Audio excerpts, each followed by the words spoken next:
Oke semuanya, assalamualaikum warahmatullahi wabarakatuh. Waalaikumsalam warahmatullahi wabarakatuh. Selamat pagi semuanya.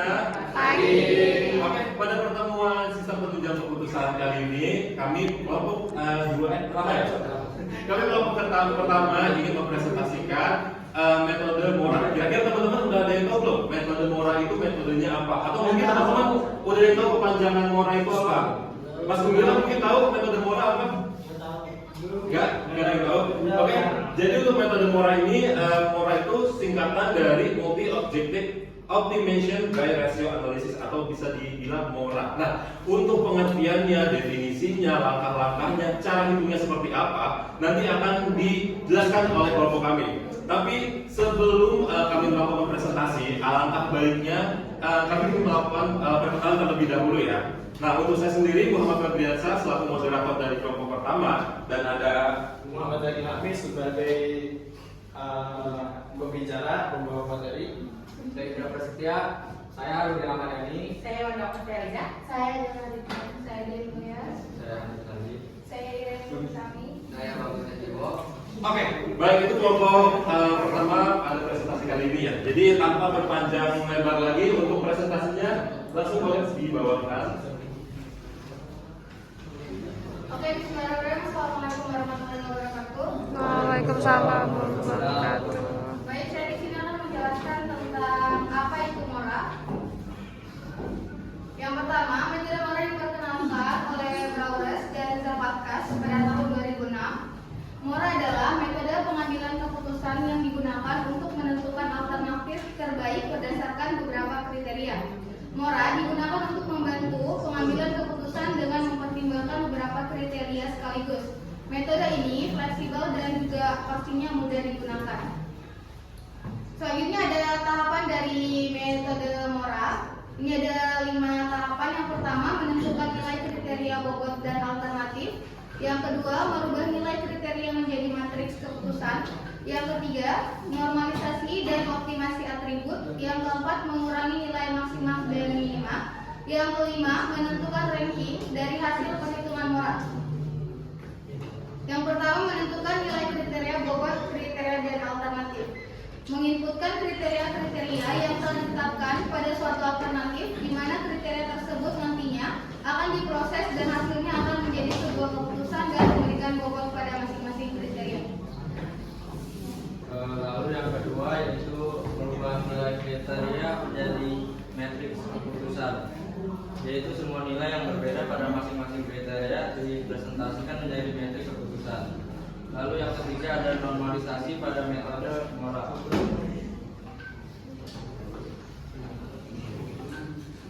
Yaitu tujuan dilakukan normalisasi untuk menyatukan setiap elemen matriks sehingga elemen pada matriks memiliki nilai yang seragam. Lalu yang keempat ada mengurangi nilai maksimal dan nilai maksimal dan minimal, yaitu atribut yang lebih penting ditandakan dengan perkalian dengan bobot yang sudah ditentukan. Pertimbangan perhitungan atribut bobot menggunakan persamaan berikut. Yang kelima adalah menentukan ranking dari hasil perhitungan Mora. Penentuan ranking dilakukan berdasarkan nilai terbesar dari hasil perhitungan yang telah dilakukan. Lalu selanjutnya ada contoh pengaplikasiannya akan dijelaskan saudara Febriansyah. Oke, terima kasih. Selanjutnya ialah langsung ke contoh aplikasinya. Guna biar lebih paham ya gimana caranya step by stepnya.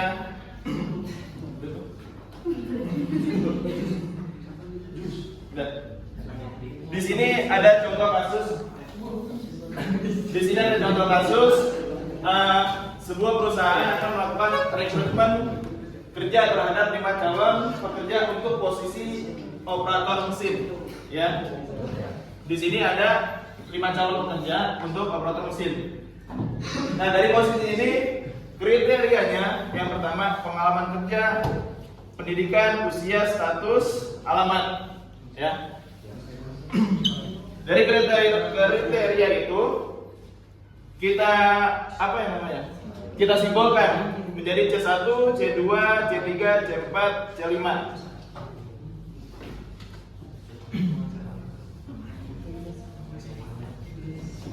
Nah, pada tahap pertama ialah apa, pembobotan dari kriteria, terus apa namanya, dan alternatif. Dari kriteria, di dalam kriteria itu ada namanya benefit dan cost, ya. Nah, yang benefit mana dan cost mana itu sesuai kemauan PT-nya itu. Di sini benefitnya itu C1 yang benefit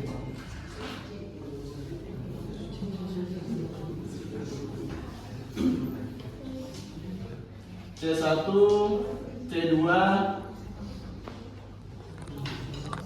dan C3. Sisanya cost.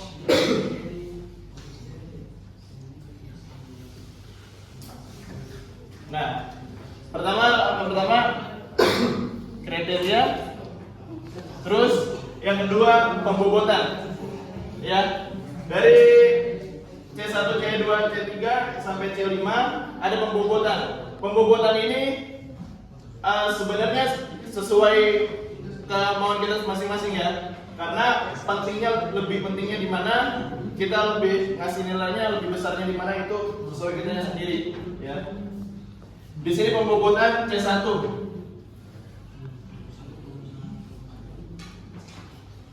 Ada kriteria sama dua.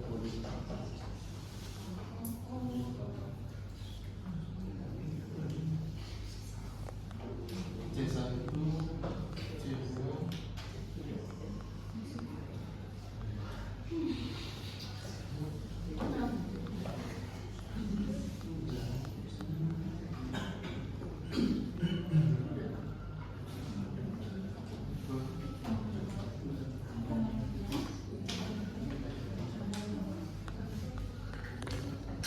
Nah, di sini saya memberikan bobot daripada C1 0,3, C2 0,2, C3 0,2, C4 dan C5 0,15.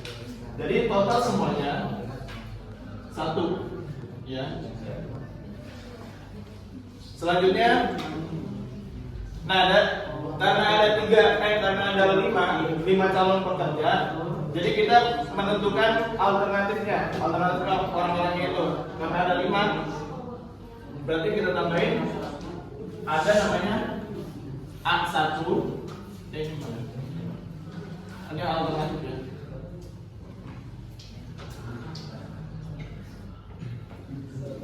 Misalkan ada namanya Doni, terus Dion, Dina, Dini, sama dan. Nah, ini para pekerja yang calon perekrutannya ya. Ini di sini ada A1, kita tambahin, kita simbolkan A2, A3, A4, A5. Selanjutnya, udah kayak gini kita satukan ya, dari C1 sampai C5 nanti alternatifnya mari kita satukan.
Nah, dari hasil penilaian ini kita dapat hasilnya dari A1 ya bisa dilihat sendiri pada tabel. Nah, selanjutnya itu merubah. Langkah kedua ialah merubah nilai karakteristik nilainya menjadi matriks.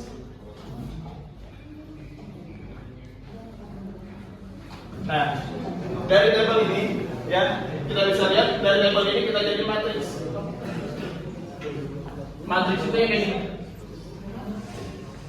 Ya, 0,5 1 0 7 0 7 08 dan lain sebagainya yang udah ada di PowerPoint yang sudah dibagikan ya.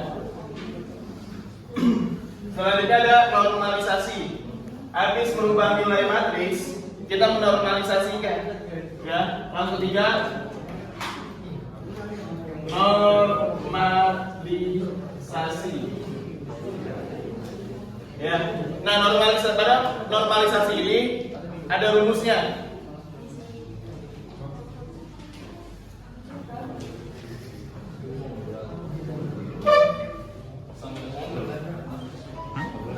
Enggak, santai.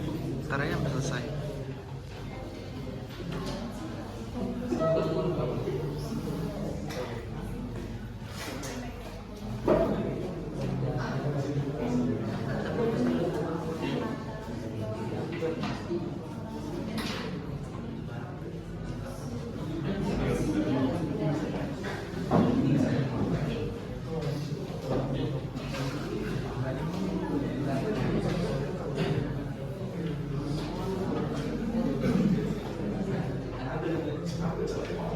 Nah, saya kasih contoh satu perhitungan buat nyari kriteria C1-nya ya. Ini rumusnya kan banyak ya. Nah, kita nyari bawahnya dulu. Nyari bawahnya biar gampang.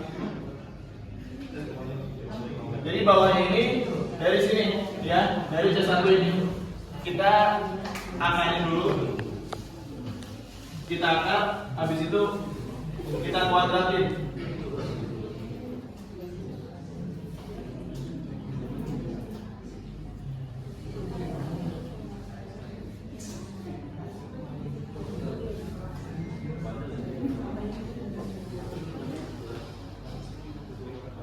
Nah, ini pakai kalkulator bisa ya. Nah, pakai kalkulator bisa hasilnya yang itu 1,712. Ya, dari hasil ini nanti tinggal kita bagikan satu-satu dengan yang di atas ini ya. Dari C1-nya, misalkan C1A1 berarti 0,5 dibagi 1,712. Dan selanjutnya untuk C2 juga begitu, 0,5 dibagi 1,712 dan sebagainya. Selanjutnya kita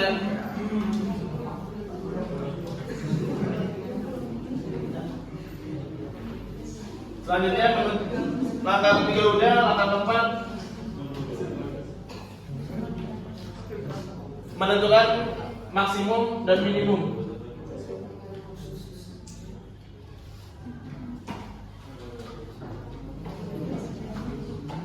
Maksimum.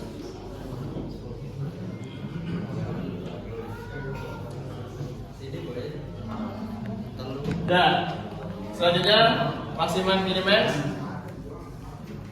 Dari hasil yang tadi itu kita dapatkan seperti tabel pada PowerPoint yang sudah dibagikan. Itu kenapa maksimum di C1, C2, C3 tadi yang dari awal ya. Karena C1, C2, C3-nya itu adalah benefitnya ya, benefit. Terus yang C4, C5 itu minimum ya. Nah, kita untuk mendapatkan pertamanya, jadi maksimumnya dikurangi minimum, maka mendapatkan yaitu yang 0,174, 0,238 dan lain sebagainya. Selanjutnya menentukan ranking. Langkah kelima yaitu menentukan ranking.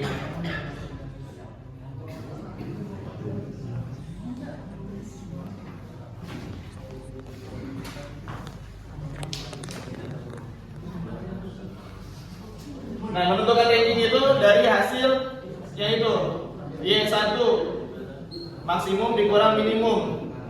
Nah, di sini nilai yang paling besar ialah di A2-nya 0,238, terus yang kedua ialah A1 0,174, yang ketiga A5 0,171, yang keempat A3 0,125 dan yang kelima A4 0,082. Jadi nilai yang paling terbesar itu pada A2 yaitu Dion Pratama dan A1 ialah Doni.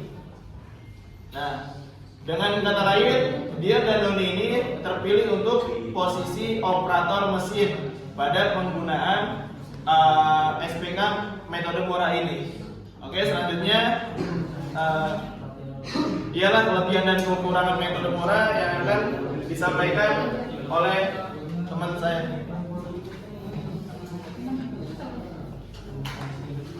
Di sini saya akan menjelaskan kelebihan dan kekurangan Mora.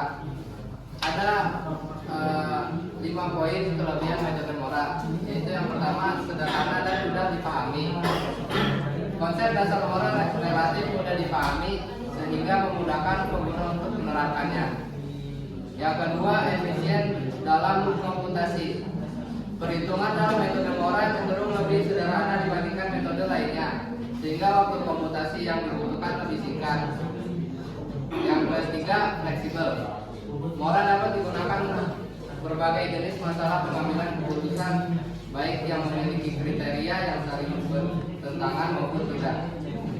Yang keempat, tingkat selektivitas tinggi. Mora mampu mengoptimalkan beberapa kriteria yang saling bertentangan secara bersamaan, sehingga dapat menghasilkan alternatif terbaik. Yang kelima, memisahkan unsur subjektif. Mora memungkinkan pemisahan unsur subjektif dari suatu proses evaluasi dengan mudah ke dalam kriteria bobot keputusan. Selanjutnya, kekurangan yang dijelaskan oleh Ren. Di sini ada kekurangan Mora. Yang pertama, ketergantungan pada bobot. Keakuratan hasil Mora sangat bergantung pada penentuan bobot untuk setiap kriteria. Penentuan bobot yang tidak tepat dapat menghasilkan hasil yang bias. Kedua, kesulitan dalam penentuan kriteria. Menentukan tentang nilai untuk setiap kriteria dapat menjadi tantangan, terutama jika dapat tersedia tidak lengkap atau memiliki variasi yang sangat besar. Yang ketiga, tidak mempertimbangkan interaksi antar kriteria. Mora tidak secara eksplisit mempertimbangkan interaksi antar kriteria, padahal dalam beberapa kasus interaksi antar kriteria dapat mempengaruhi hasil akhir. Di sini ada perbandingan Mora dengan metode lainnya yang modern. Perbandingan metode Mora dengan metode lainnya. Yang pertama, perbandingan metode Mora dengan metode HP, yaitu metode Mora lebih sederhana dan cepat karena tidak membutuhkan struktur hierarki atau perbandingan pasangan antar kriteria. Selanjutnya, metode HP cocok untuk masalah kompleks dengan banyak tingkat hierarki dan saling berkaitan antar kriteria dan sama lain. Selanjutnya, kekurangan dari metode HP itu membutuhkan konsistensi tinggi dalam perbandingan pasangan sementara metode Mora tidak memerlukan proses tersebut. Selanjutnya akan disampaikan oleh Bro. Yang kedua, perbandingan Mora dengan metode lainnya yaitu dengan metode Topsis, di mana metode Mora lebih cepat karena hanya fokus pada normalisasi dan optimasi rasio tanpa menghitung solusi ideal, positif dan negatif. Topsis lebih baik digunakan untuk masalah yang membutuhkan solusi secara matematis tetapi prosesnya lebih kompleks. Yang ketiga yaitu dibanding dengan metode SAW. Metode Mora ini mempertimbangkan aspek positif atau benefit dan negatif dari kriteria, sedangkan metode SAW hanya menjumlahkan nilai kriteria tanpa membedakan dampak positif atau negatif. Metode Mora ini lebih fleksibel untuk pengambilan keputusan multi kriteria, sementara SAW lebih cocok untuk masalah sederhana. Selanjutnya itu kapan kita menggunakan metode Mora? Akan dilanjutkan. Oke, selanjutnya kapan sih kita menggunakan Mora? Yang pertama, jika Anda membutuhkan solusi cepat untuk membandingkan beberapa alternatif berdasarkan beberapa kriteria. Yang kedua, ada kriteria positif dan negatif, yaitu Mora sangat cocok jika ada kriteria yang perlu diminimalkan, misalnya biaya, dan kriteria yang perlu dimaksimalkan, misalkan kualitas. Yang ketiga, digunakan saat harus memilih alternatif terbaik dengan mempertimbangkan beberapa tujuan sekaligus. Dan terakhir itu ada proses Mora lebih cepat dan sederhana dibanding metode lain seperti AHP atau TOPSIS. Lalu terakhir ada contohnya itu seperti satu, pemilihan vendor terbaik berdasarkan harga, kualitas, dan waktu pengiriman. Yang kedua ada evaluasi proyek berdasarkan biaya, manfaat, dan misi. Jadi ada kesimpulan. Oke, karena materinya ini udah selesai disampaikan, mungkin buat teman-teman ada yang mau mengajukan pertanyaan. Boleh yang mau ngajuin pertanyaan angkat tangan? Boleh?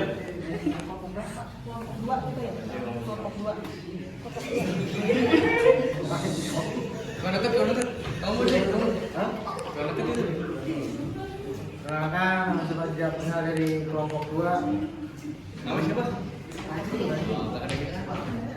bagaimana cara menggabungkan metode Mora dengan metode lainnya? Oke, baik.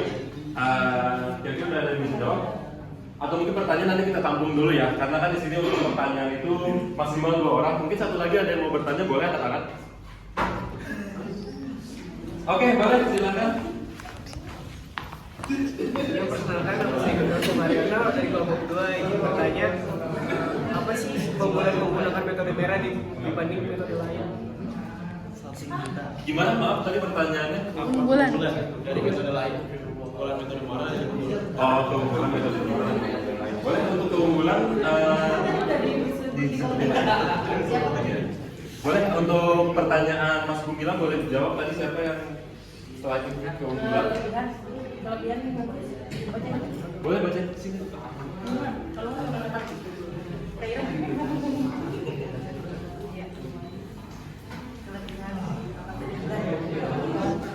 Keunggulan dari metode Mora. Yang pertama dari segi sederhana dan mudah dipahami. Yang kedua lebih efisien dalam komputasi. Yang ketiga fleksibel. Yang keempat memisahkan user subjektif. Yang terakhir tingkat selektifnya lebih tinggi. Tingkat selektifnya lebih tinggi dari segi mananya? Tingkat selektivitasnya lebih tinggi dari segi mananya dibanding mana?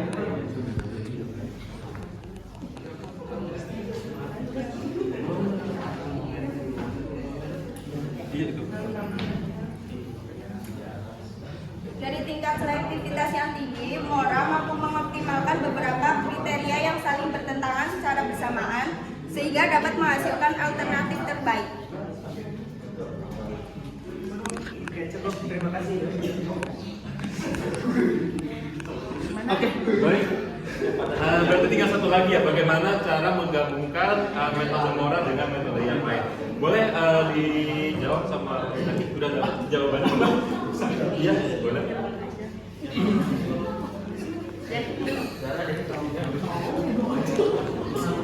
Jadi untuk menggabungkannya, kayak misal pada perusahaan itu ada beberapa kriteria atau enggak ada beberapa posisi ya, posisi. Jadi pada posisi ini kita makainya metode SAW. Ya, sebenarnya kalau misalkan metode Mora ini hampir sama kayak metode SMART yang kemarin, ya. Metode SMART yang kemarin. Untuk Untuk penggabungannya, kalau misalnya jujur saya juga belum terlalu paham tentang metode-metode yang lain, misalkan TOPSIS atau yang lainnya, SAW. Untuk ini untuk Mora sendiri ya seperti tadi ya, tahapan-tahapannya, terus kelebihan kekurangannya. Nah, untuk penggabungannya kita harus lebih memahami dulu metode apa yang mau digabungkan. Ya, misalkan topsisnya apa dengan metode topsis atau enggak dengan metode SAW itu tersendiri. Mohon maaf, saya sendiri juga masih belum paham. Kalau misalkan topsisnya kita sudah lebih memahami, soalnya beda, maksudnya cara masukkan topsis dengan Mora beda. Nanti SAW penggabungan dengan Mora beda. Jadi kita harus lebih memahami kita mau menggabungkan itu dengan apa, ya Mora dengan apa, gitu. Ya nanti saya searching lagi gimana caranya. Ya. Oke, cukup. Terima kasih buat teman-teman yang udah nanya. Karena sebelum kami menutup presentasi kali ini, mungkin dari teman-teman semua ada yang bisa menarik kesimpulan dari presentasi yang kami sampaikan, atau mungkin yang teman-teman tadi dengerin presentasi yang kami sampaikan bisa menarik kesimpulan apa sih itu Mora, terus fungsinya untuk apa dan lain sebagainya. Kira-kira ada yang bisa memberikan kesimpulan nggak? Bisa nggak? Jadi kalau misalnya nggak bisa, bukan nggak bisa ya, mungkin malu ya kalian ya. Boleh, nanti saya akan memberikan kesimpulan untuk presentasi kali ini. Jadi untuk teknik Mora sendiri adalah metode pengambilan keputusan yang sederhana, cepat, tepat, dan fleksibel. Nah, untuk membagikan, menangani sebuah masalah-masalah yang sifatnya itu multi kriteria dengan mempertimbangkan benefit, cost. Terus Mora ini mempunyai kelebihannya itu sangat efisien, tadi ya, efisien, dan kemampuannya itu sangat optimal dalam melakukan sebuah pekerjaan. Tapi ada dibalik kelebihannya juga pasti ada kekurangannya juga, gitu teman-teman. Jadi tergantung teman-teman mau menggunakan metode yang mana, gitu. Mau metode Mora, metode Smart, atau metode yang lainnya, itu tergantung dari pilihan teman-teman dan tergantung kebutuhan yang kalian butuhkan. Oke, terima kasih banyak buat teman-teman semuanya yang udah meluangkan waktunya untuk mendengarkan presentasi kita kali ini. Kurang lebihnya mohon maaf kalau misalnya ada pertanyaan atau ada jawaban yang sekiranya kurang kurang bisa dimengerti atau kurang bisa dipahami. Oke, baik. Saya Muhammad Fabriansyah selaku moderator dari kelompok 1 mengucapkan terima kasih banyak dan mohon maaf juga, dan wassalamualaikum warahmatullahi wabarakatuh.